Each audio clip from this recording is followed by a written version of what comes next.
你有没有发现，越是拼命想抓住钱的人，往往越容易失去它。有时候你越焦虑，越担心没钱，钱包就真的越来越薄，就像是天在暗示你，钱不是靠紧抓来的，而是靠心安聚来的。我记得那年冬天，我在街角的咖啡馆遇见一位老朋友阿林，他穿着体面的西装，却满脸疲惫地对我说：我真的不懂，我每天忙到凌晨，生意也做了几年，但账户却越做越空，我连睡觉都在想着钱，可越想越没钱。那一刻，我看着他手里那杯快要凉掉的咖啡，忽然想到一句话：焦虑的人赚不到钱，安定的人才能聚得财。你是不是也有过这样的时刻？工资刚到账就被花光，明明计划要存钱，却总被突如其来的花销打乱节奏。甚至你会发现，当你越想控制生活，掌握一切时，反而越容易出乱子。那种不安就像一个无形的黑洞，把好运、能量甚至你的理智都一点点吸走。我曾经也经历过那样的事情。那时候我刚创业，手里只有一点积蓄，每天醒来第一件事就是看银行账户，看到余额，我的心就紧。那是一种深层的焦虑，不是因为不努力，而是害怕失去安全感。于是我开始拼命接单，拼命加班，拼命节约。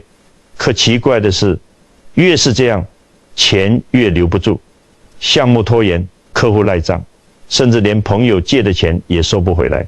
那段时间，我感觉自己仿佛被命运开了个玩笑。直到有一天，我在一位长者那里听到一句话：钱是能量，你若焦虑，它就会逃；你若安定，它才会来。我愣住了。那位长者笑着对我说：你看，水要静才能清，心要安才能聚。人若内心混乱，气息不顺，财富的气就无法靠近你。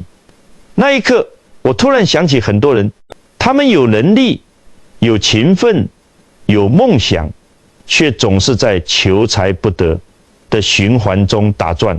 为什么？因为他们的心太急了。你想想看，那些真正富足的人，是不是都有一种淡定的气质？他们谈钱不慌不忙，面对风险从容不迫，甚至在损失面前也能微笑地说：没关系，钱会再来。这不是盲目的乐观，而是一种能量的稳态。心稳则财聚。可我们多数人却恰恰相反，越没钱越急，越急越出错。有人说我焦虑是因为穷，但其实很多人的穷正是因为焦虑。那种焦虑会让你做出错误的决定，盲目投资，情绪消费，失眠、熬夜，工作失衡。你以为你在掌控金钱，实际上金钱早已在控制你的心。有一次，我在地铁上听到一对年轻夫妻争吵，丈夫埋怨妻子：你每个月都花那么多，我压力多大你知道吗？妻子也红着眼回道：我也想省，可我一焦虑就想买点东西让自己好受一点。我看着他们，突然觉得心酸。那一幕不是金钱的问题，而是心的问题。焦虑就像一场无形的战争，它吞噬的不只是钱包，还有人与人之间的温度。有位朋友曾说：我现在才懂，钱多不多跟心态真有关系。是的，钱的流动就像气的流动，你心堵它就不通，你心顺它自然来。古人讲气顺则财生，说的不是迷信，而是一种深层的能量逻辑。你看，那些懂得聚财的人，从不只学理财，他们更懂理心。一个焦虑的人，就算赚了1000万也守不住；一个心安的人，就算暂时手头紧，也能一点点聚起能量。钱的能量就藏在你的心态里。我曾问一位老商人：您成功的秘诀是什么？他笑了笑说：我从不跟钱赛跑，我只跟自己和解。这句话我后来想了很久，原来钱不是目标，而而是一面镜子，它照出你心中的慌与稳。若你心乱如麻，财气就会四散；若你心平如水，财气便会聚拢。我曾在黄昏的街头看见一个摆摊的老人，他的摊位不大，卖的是一些手工竹器。那天风有点冷，我好奇地问他：“您这生意还好吗？”老人笑了笑说：“好不好没关系，我每天心里都安稳。”那一刻我明白，真正的富足未必是账户的数字，而是内心的底气。因为钱本身没有情绪，但它能感应到你的情绪。你若焦虑，它就变得轻；你若喜悦，它就变得重。轻的会散，重的会聚，这就是聚财的心法。而那位老朋友阿林，后来也慢慢懂了这个道理。他开始学着不焦虑，每天早起写日记，学冥想，学放松，不再用焦虑的心去追钱。奇妙的是，他的业务反而稳定了，客户主动找他合作，资金也渐渐流回来了。他笑着对我说：“原来钱最怕的不是贫穷，而是焦虑。”其实我们每个人都有一个钱的磁场，这个磁场不在钱包里，而在心里。你若每天担心没钱，就像在对宇宙发送缺的信号；而你若心安笃定，就像在播种丰盛的能量。大学里说，心诚则灵。这诚不仅是待人真诚，更是一种内心的信任，信任宇宙，信任时间，信任自己的价值。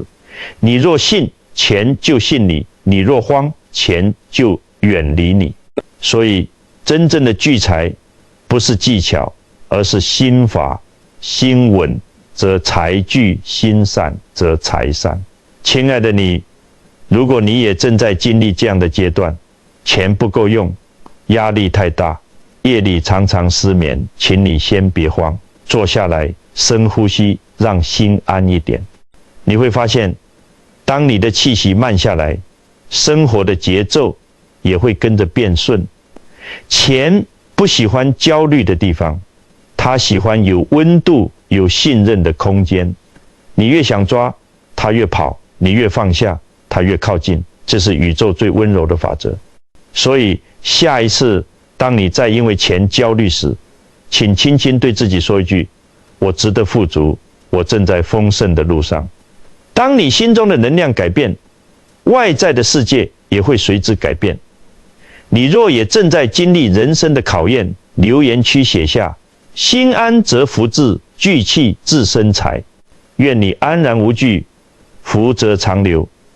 愿你心中常有光，手中常有余，让钱爱上你的温度，让生活回到丰盛的轨道。那一年，我认识一个人，他叫陈浩。陈浩是一家广告公司的主管，30出头，事业看似风光，开得起车，穿得起名牌，但只有他自己知道，那种表面体面、内里焦虑的日子是怎样的煎熬。每天早上，他都会在出门前反复看银行账户，哪怕卡里还有钱，他的心也安不下来。他害怕客户拖款，害怕公司裁员，害怕收入不稳。妻子常对他说：你别老盯着钱，你都快把生活盯丢了。可他听不进去，在他心里，钱就像氧气，没有它，他喘不过气。那一年，他的焦虑达到了顶点。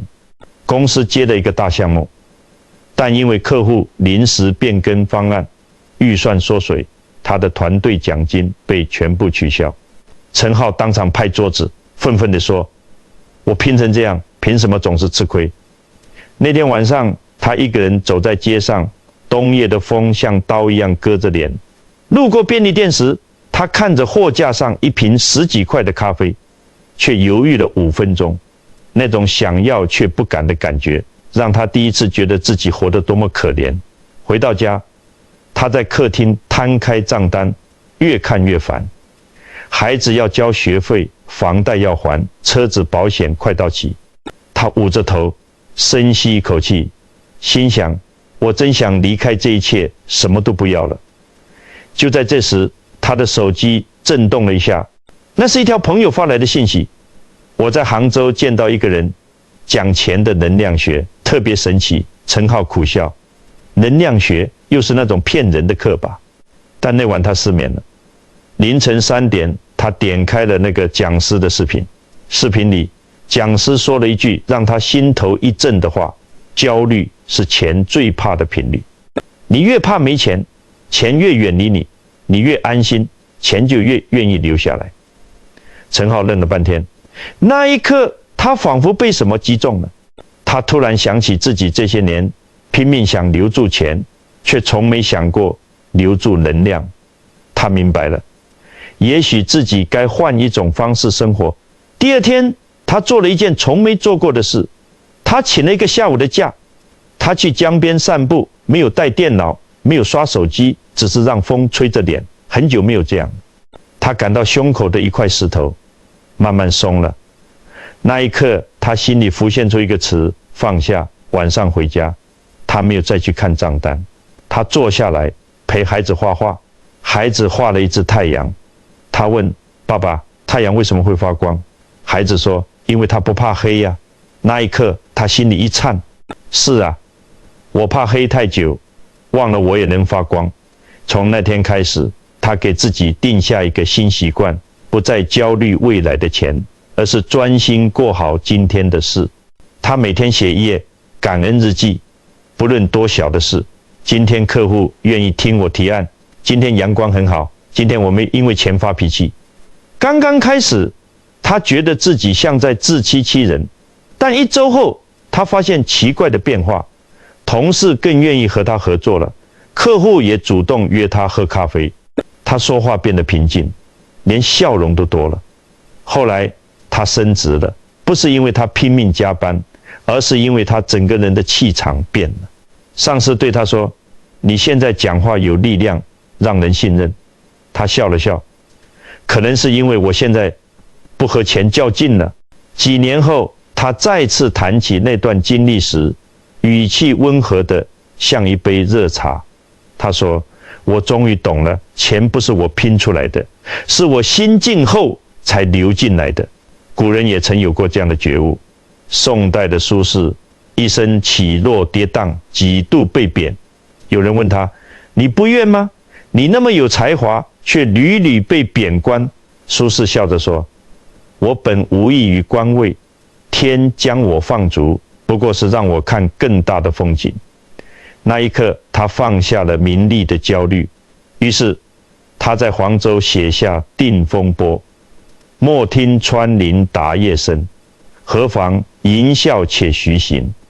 竹杖芒鞋轻胜马，一蓑烟雨任平生。一个心安的人，连雨都能变成风景；一个焦虑的人，即使晴天也活在阴影。苏轼那次被贬后，没有穷困潦倒，反而在逆境中悟出了心定则富的真意。他开始种地、酿酒、写诗，朋友越来越多，声望越来越高。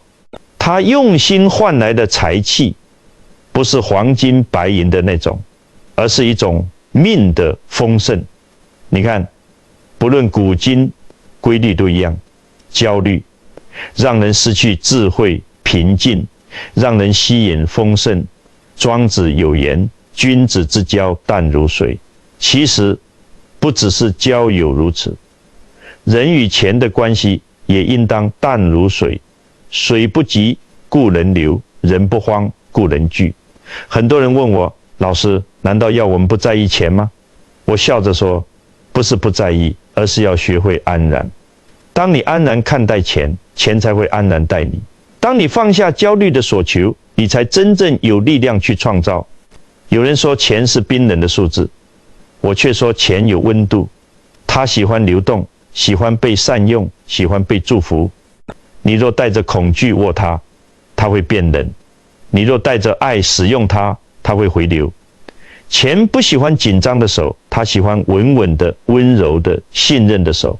所以，那些真正懂钱的人，从来不炫富，也不焦虑，他们只是心安气顺，能量圆融。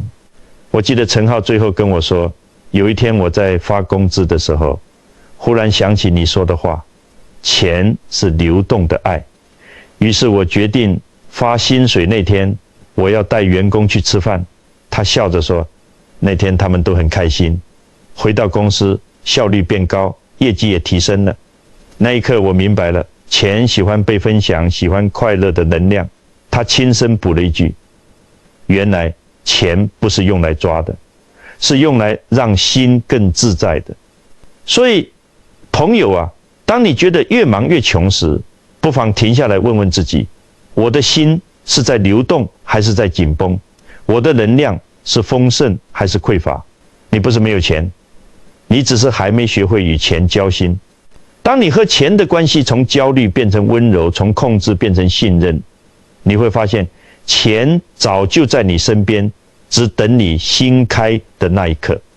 我们每个人都有一段被钱教育的旅程，有的人在失业中学会淡定，有的人在债务中学会感恩，也有人在富足中学会谦卑。钱只是老师，教会我们的是心的能量决定命的方向。你生命中是否也遇到过那个让你焦虑却让你成长的人或事？那个人可能是你的债务、你的客户、你的挫折，他们不是来害你，而是来磨你。正如我常说的，命不会故意为难你，它只是要你学会聚心。你生命里有没有那个让你痛过但也让你成长的人？在留言区写下，心定则福聚，路稳则财生。愿你不再与钱为敌，而是与它结缘。愿你以平心化焦虑，以定心聚财富。古人云，心正则气顺，气顺则财生。很多人听到这句话以为是玄学，其实这是古圣先贤对财富能量的最高总结。易经曰，天地交而万物通也，上下交而其志同也。这交字说的不是物质的交换，而是能量的共振。当一个人的心气与顺的能量同频，他自然能感招来好事、好人、好财。反之，若心气混乱，怨气横生，财气再旺也留不住。钱不只是货币，它是气的一种显化。古人讲德润身，财润屋，其实暗藏玄机。德是内在的流，财是外在的显。德厚者财聚，心乱者财散。有个年轻人问我，老师，为什么我一焦虑就破财？我笑了笑，引用中庸的一句，喜怒哀乐之未发，谓之中；发而皆终结，谓之和。意思是情绪未起时，心是安定的；一旦起了情绪，还能保持平衡，那才叫和。中和和和，就是聚财的两个核心字。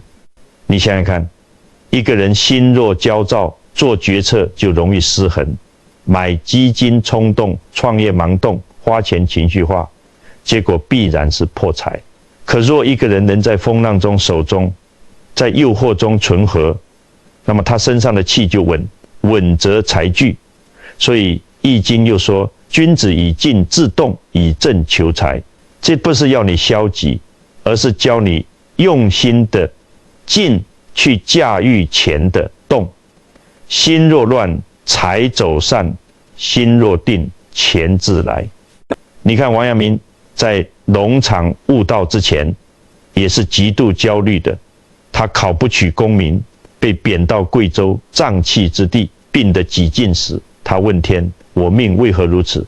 可就在那时，他忽然明白，外求结患，唯心是真。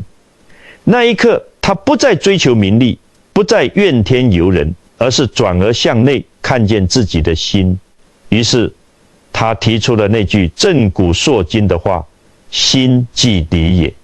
这句话用现代能量学去解释，就是心的频率决定命的轨迹。你若焦虑、恐惧、嫉妒，那是一种低频振动；你若感恩、平静、笃定，那是一种高频能量。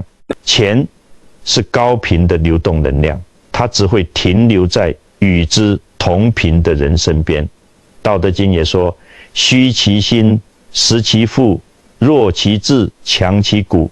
老子提醒我们，若要聚财，先要虚心；若要守财，先要实腹。虚心不是空无，而是让心松；实腹不是贪多，而是让心稳。焦虑是心态满，贪婪是心态急，而真正的丰盛是心中有余地。你看那些真正富足的人，他们不争不抢，不慌不乱，他们不是没烦恼，而是懂得心有净土，因为他们知道钱不过是一种外财，真正的内财是心的力量。在《大学》中有一句话：修身齐家治国平天下。许多人只看到天下，却忽略了最前面的2个字：修身。修身的第一步就是修心。心若不修，再多财富也是乱流；心若稳固，哪怕一壶清茶也能满室生香。心理学上也有类似的理论，焦虑的人会不断陷入匮乏循环，他们的大脑只会聚焦于我没有，于是潜意识发出的指令就是我继续没有。而心安的人焦点在我拥有，于是能量自然流向丰盛。这与易经所言同声相应，同气相求，和气相适，这不是迷信，而是宇宙能量的自然法则。钱是气，气是心的流。当你感恩的使用金钱，钱的能量会回流；当你焦虑的紧抓金钱，钱的能量会阻塞。这就像呼吸，吸太多不吐会窒息，花太多不收会空虚。金钱的流动正如呼吸的节奏，出入自如，阴阳平衡。我常对学生说，别让钱变成你的主人，要让心做金钱的朋友。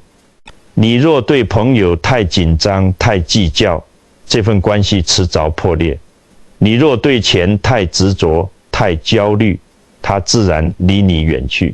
古人求财有道，重德轻贪，管直牧民云：昌本实而知礼节，衣食足而知荣辱。意思是，当人内心丰盛，行为自然得体；但若人心贫乏，即使钱满仓，也会惶惶不安。所以，真正的聚财心法不在技巧，而在心法。它不是教你如何理财，而是教你如何理心。当你的心能量转为正向，感恩、平和、信任，钱的流向就会随之改变。记得一个禅师说过：财不在手中，在气中；气不在身上，在心上。这话太妙。有人一生忙碌，却钱财如沙，漏得快；有人看似平淡，却财气不散，越过越稳。区别不在命，而在心。钱其实只是气的延伸，而气来源于心的安定。你的心若急，气必乱；气乱，财不聚。这就是《黄帝内经》所说的：心安则百脉顺，百脉顺则气自和。钱之气一同，我们每个人都可以练就一颗聚财之心。怎么练？从3个方面入手。一是静心，每天留出10分钟，不谈钱，不刷屏，只让呼吸平稳。心静气就顺，气顺钱就来。2是感恩，无论账上多寡，都感恩它的存在，哪怕只剩10块钱，也对他说：谢谢你，还陪我在身边。这份能量会让你从匮乏转为丰盛。3是信任，信任世界的流动，信任自己值得富足。钱不是敌人，他是朋友，你信任他，他才敢靠近你。道德经有言：天之道，损有余而补不足。这是宇宙平衡的规律。当你焦虑、紧绷、贪多时，你的能量是有余的，宇宙自然会消去。当你放松、谦卑、感恩时，你的能量是不足的，宇宙自然会补上。所以想让钱来，就先让自己虚。虚不是空，而是留出空间，让财富的气能流进来。这正如老子所言：有之以为利，无之以为用。有是钱，无是心，有无相生，财才能长久。一个真正懂聚财的人，不一定腰缠万贯，但他一定心气平和，待人温润，处事有度。他不怨，不急，不贪。他知道钱的能量来自德行，来自平衡，来自安然。正如孔子所言：君子爱财，取之有道。这道不是技巧的道，而是顺天应人的那条心路。顺天顺宇宙能量的规律应人，以善意和信任去接纳生活，这才是最稳的财富之道。亲爱的朋友，如果你读到这里，请记得，财富不是用力赚来的，是用心聚来的。你的气场就是你最强的银行账户，它决定了钱愿不愿意停在你身边，也决定了你是否能安然守得住它。你最近学会从焦虑中看见什么了吗？在留言区写下：心开则明，气顺则财来。愿你从此不与命争，不与钱斗，让你的心成为最强的聚宝盆。真正的贵人不一定让你舒服，但一定让你清醒。而钱恰恰是生命中那个最坦诚的贵人，他从不说谎，也不欺骗，他只是如实地反映你的心。你若惶恐，他就逃；你若信任，他就来。我们常说命由天定，可真正懂命的人都知道，命从来不是天写好的剧本，而是由心的方向决定的。心若紧，命就窄；心若宽，命就开。钱只不过是那条命运之河中的一朵浪花，你若顺流，它随波而聚；你若逆行，它逆水而散。古人讲，命不改于天，而改于心。这不是迷信，而是智慧。一个人若懂得修心，他的气运便会改变。气运一改，财富自然跟着流转。我曾在一次讲座上遇到一位听众，他在问答环节流着泪说：老师，我真的不懂，我每天拼命赚钱，为家人，为孩子，为父母，但越努力越觉得心累。我看着他，轻轻说了一句：你不是累于钱，而是累于怕没钱。他愣了片刻，随即泪流满面。钱从未让人痛苦，痛苦的是那份失衡的能量。当我们以焦虑的方式对待钱，钱就成了绳索，勒住了呼吸；而当我们以平静的心去看钱，钱就成了桥梁，通向丰盛。真正的聚财之道，从来不在外术，而在内修，修心、修气、修德。这是三层聚财的法门。修心让焦虑变成安定，修气让浮躁变成流动，修德让财富有根、有命、有福报。大学有言：治天子以至于庶人，一是皆以修身为本。修身者修其心也。因为人心若清明，则天地自开；人心若正直，则气运自通；人心若柔和，则财气自聚。有人说钱是人的底气，我说不，真正的底气是你能在没有钱时依然安心。一个真正有能量的人，即便身处低谷，也不乱不慌不怨。他知道钱迟早会回来，因为他还保有那颗丰盛的心。心在，财就在；心亡，财空。苏轼被贬黄州，家境清贫，朋友劝他忍一忍，他却笑道：问汝平生功业，黄州、惠州、儋州。他用幽默化解命运的戏弄，用心量换得气运的转机。这正是心大则财大的写照。有人问我，老师，聚财心法的最高境界是什么？我答是不用求财，而财自来。当一个人修到一定程度，他的心气平稳，言行和合，他走到哪里都带着磁场，别人愿意与他合作，机会愿意找他，钱愿意靠近他，这就是气成财的妙处。古语云：玉不琢不成器，人不磨不成德。玉经打磨才成光，人经苦难才成器。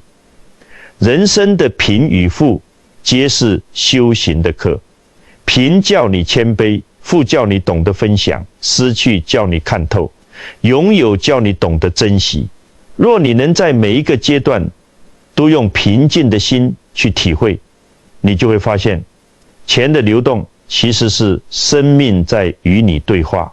当你害怕时，他教你信任；当你紧张时，他教你放松；当你匮乏时，他教你感恩；当你丰盛时，他教你谦卑。道德经里有句话，我非常喜欢：知足不辱，知止不殆，可以长久。知足不是满足现状，而是让心不贪；知止不是放弃追求，而是不迷失方向。一个人若能知足知止，就能守住最稳定的能量场。这样的能量，钱喜欢，命也安。佛家讲，心安即是福。这安不是外界的平静，而是内在的圆融。当你心安时，你就不再被钱牵着走，你不再为数字焦虑，而是为成长感恩。那一刻，你就已经富有。有人穷一生只会算账，有人修一心就能生财。算账的累，修心的顺。因为前者看的是钱的数量，后者看的是钱的能量。这就是国学智慧与现代财富观的区别。我们这个时代的人最缺的不是赚钱的机会，而是安静的心。信息太多，节奏太快，我们被迫追赶，却忘了呼吸。但钱偏偏最怕急，急是能量的泄，稳是能量的聚。修心的人不怕慢，因为他知道命运的钟从不快走，他只等你心静下来。朋友，当你走到人生的某个阶段，会明白一个深刻的道理：钱从来不是目的，它只是让你体验丰盛的媒介。真正的富足是内心的平和，思想的清明，灵魂的安然。你若能让钱的流动不再引发焦虑，而是激发信任，那你已经超越了生财之术，步入了养命之道。命不是别人给你的，而是你一呼一吸一念一心间造出来的。你若常念焦虑，命便走窄；你若常念安宁，命便走宽。命不是天注定，而是心走的方向。亲爱的朋友，愿你不再惧怕钱少，也不再执着钱多。愿你学会让心安静，让气流通，让财随心聚。因为当你的心与宇宙的节奏同频时，一切的丰盛都会自然而来。愿你记得，钱是能量，心是磁场，聚心方能聚财，养德方能养命。愿你不再怕痛，因为痛是天在推你前进。愿你不再怕穷，因为穷是命在教你觉醒。愿你心中有光，行路有稳，聚财有道，修心有方。若你喜欢这样的内容，记得点赞关注玄道心学，让我们一起在修心中改命，在悟道中安身。